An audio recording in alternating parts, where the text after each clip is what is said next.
Many are raising concerns about the impact of one key portion of that plan, the minimum wage increase. To discuss how such a move would hurt American workers, I do want to bring in Patrick Hedger, Vice President of Policy at Taxpayers Protection Alliance. Hi, Patrick. Thanks for joining us. Hey, thanks for having me.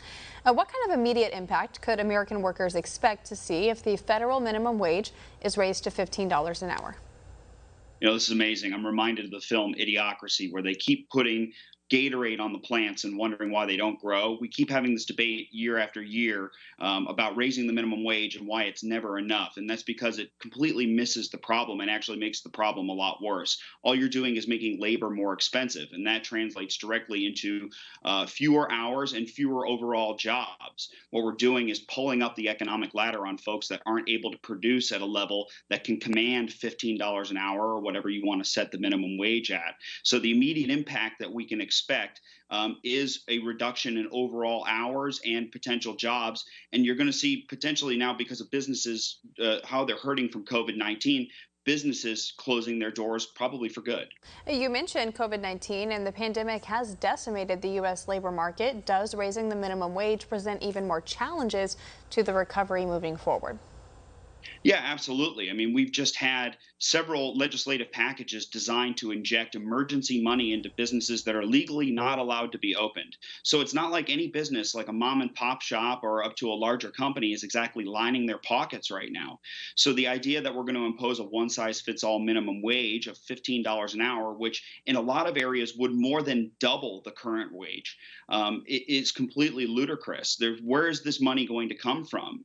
It has to come from somewhere, and that either means higher prices or lower labor costs, which means fewer jobs. Wages were organically rising before the pandemic as a nearly full labor market forced employers into competition for workers. Does that free market growth disappear if the minimum is hiked so drastically?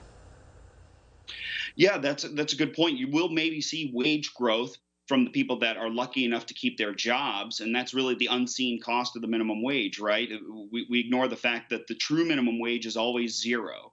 And so you may see some wage growth that'll show up on the charts, and it'll show up in the data, but that doesn't paint a true picture of what's going on.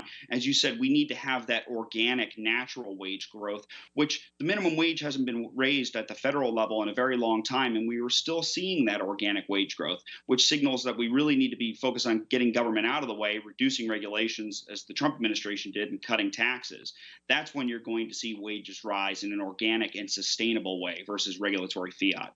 When thinking about the minimum wage, people often just think about those at the lower end of the spectrum who would be getting an automatic increase.